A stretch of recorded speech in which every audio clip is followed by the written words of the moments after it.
few days ago while I was in North Carolina, my buddy Gio called me up and said that during these king tides that we've been having here in Miami, that he found a boat that washed ashore at the park that he works at. When he found the boat, he called the Florida Fish and Wildlife office, and when they sent someone over, they noticed that the boat had no FL numbers and there was really no way of contacting anyone to figure out where the boat had come from. So they just said, you know, if you can get it to float again and if the engine works, it's yours. Just take it. We don't really want it and there's nothing we can do. We can't call anyone, it's not registered. The boat ended up sinking at the dock because apparently there was a hole in it. Gio was able to save the engine before it got completely submerged. So he's asked me to come over to the park today to see if we can get the boat to float again and to see if we can start the engine. Let's head over there and check it out.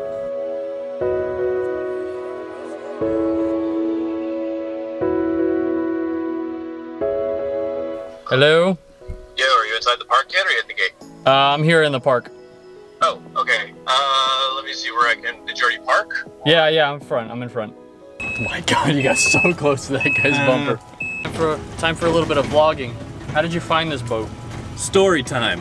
So, I am a park ranger.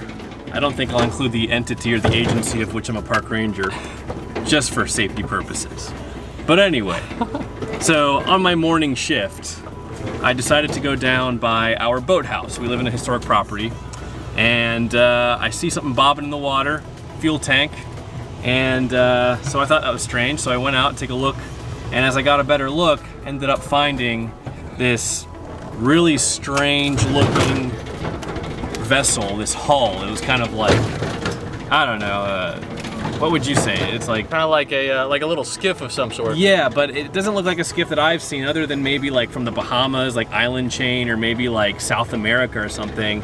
And the rope wasn't tied up to anything. There's a bunch of stuff, debris just floating around inside of it, a bunch of water inside of it, and there was a nice motor on the back of it, a 40 horsepower Yamaha that looked pretty much brand new. So anyway, of course, being a ranger, I had to call FWC, our local law enforcement here, Florida Fish and Wildlife. They came down, took a look at it, and they basically said they find tons of boats like that all the time. It didn't have any identifiers or markings on it, no registration. So they basically said, seems small enough for you to salvage, so go ahead and have it. And now we're here. Yep. Trying to figure out how to float this thing. We're gonna try to attempt and salvage the hull today. So waiting for the tide to come back out. Should be out in around 5-ish.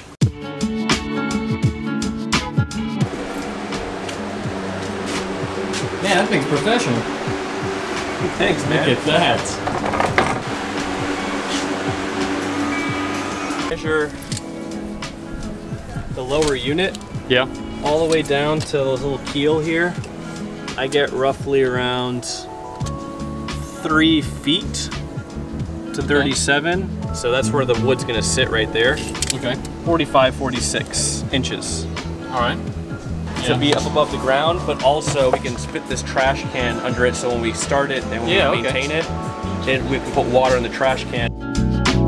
Before I had gotten to the park, Gio and his girlfriend Kelsey had already made a pretty nice engine stand. We just needed to make the engine sit a little bit lower on the stand to make maintenance easier.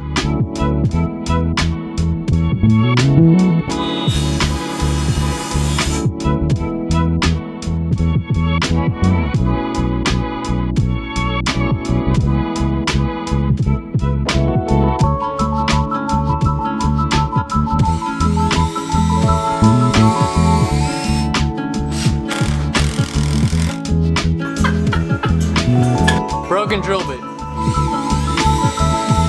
Perfect, that's a stockade. There you go, stockade. Rolling stockades.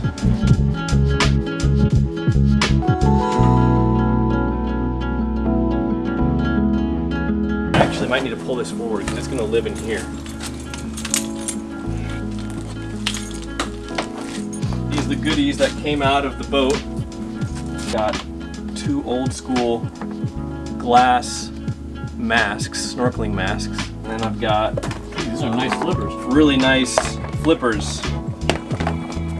9.5 to 10.5. Is that your size? Yeah, man, look at that. Perfect. We'll go snorkeling. Let's do it. And I've got a fuel cell right here. There we go. That's our fuel source to get the motor running. I'm trying to figure out where this thing came from. That is definitely a big tank of like 2-stroke oil. Yeah. So I'm thinking that it's probably from someone who came across like from the Bahamas or something like that, and they had all that oil and all that gasoline with them.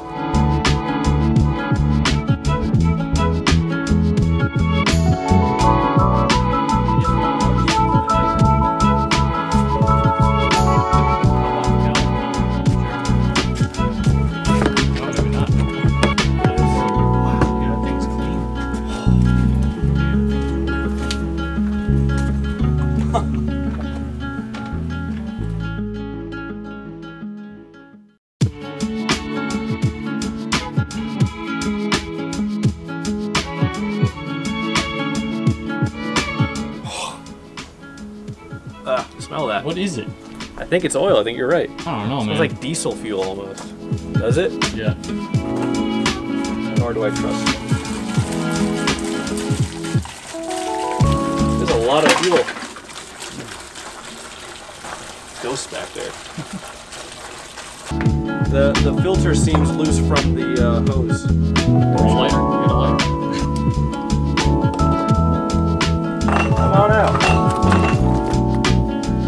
Yeah. This goes to the end of this sucker right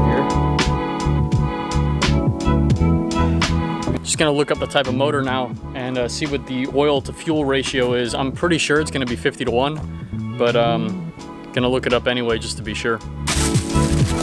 2-stroke engine oil. Heavy duty corrosion inhibitor, CRC. Important. We got some lower unit Mystique oil. Whole thing? Yeah. Really couldn't find too much information about how much oil to use, and I don't know how many hours there are on the engine, and we don't know. It's better to be safe than sorry, and we're gonna use a 50 to 1 mixture instead of the 100 to 1 that I found on the internet. That big red tank that he found floating next to the boat does about 6.6 gallons, so we think that about half would be 3. So hopefully there'll be enough oil.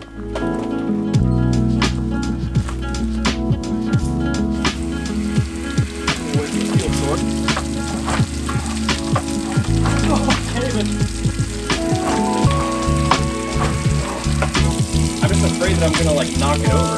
Nah, I don't think you will. All right, so we think that there's some water left inside this, what looks like a water fuel separator. So we're gonna work on it a little bit, maybe after we get the boat out of the water. But we wanna get the boat out because it's kind of a time-sensitive matter. The tide is below the gunnels of the boat and below the transom. We'll be able to bail out water, hopefully, and find the hole and patch it. The transom's out of the water now, so we're gonna pop on some waders and go in there and see if we can bail some of the water out.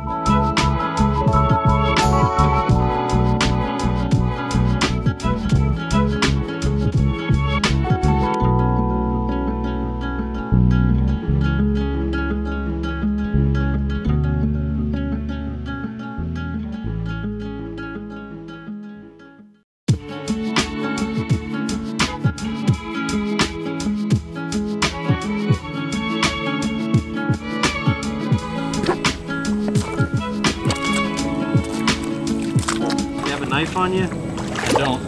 Well, I do know where there is a knife. Where? Let's use it. I don't know how many people that's killed.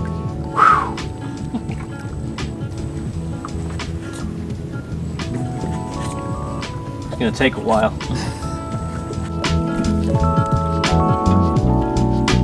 It's custom right there.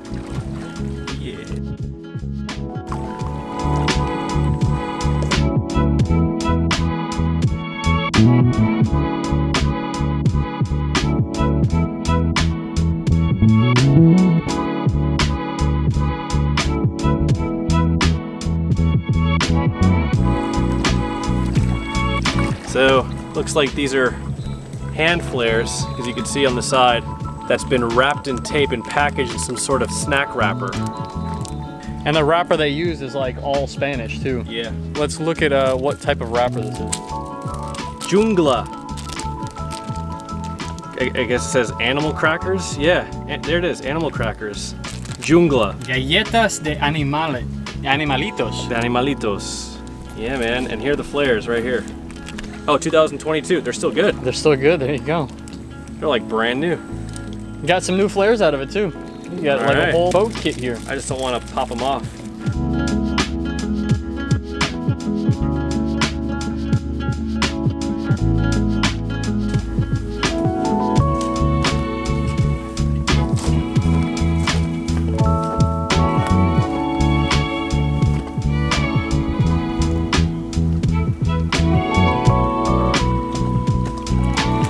Tide is coming back in, so we've really got to rush to get this boat emptied of water and onto the land.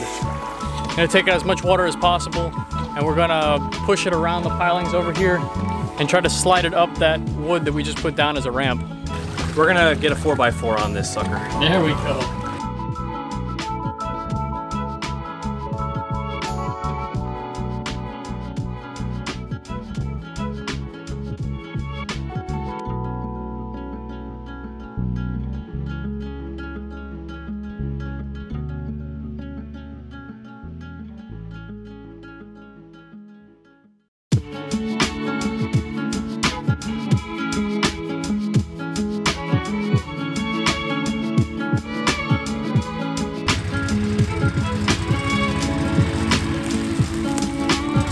Think the rope will reach?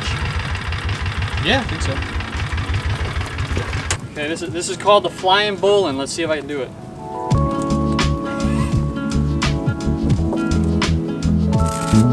Damn! Look at that. That's a knot right there. Pop it right on there. We're good. I'm not gonna put in 4x4 just yet. We'll see what happens. Okay. Okay, it's tight. It's tight.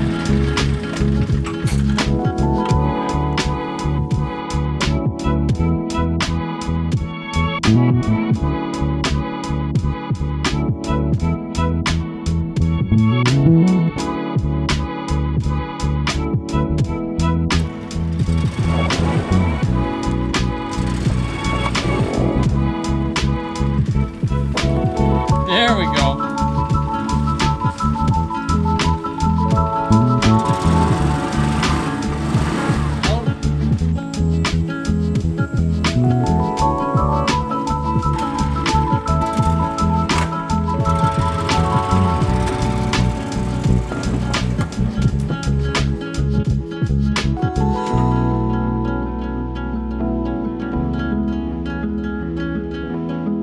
But we decided to just pull it up, and if it gets messed up, it gets messed up, just because it's not really worth saving. It's got a few holes in it, and it smells so bad, and I don't think anyone's gonna want to buy it.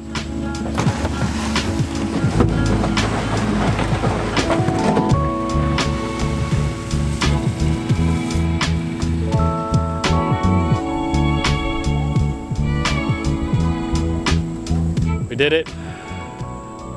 It took a lot of work. Yes, it did. The sun's gone down and we've pretty much done all we can do for today. Thank you guys for watching, and see you next time. Will Gio get his engine running? Will we fix this boat and do anything with it? I don't know. I'll be sure to document it and put it on YouTube, so. Thank you guys for watching. See you next time.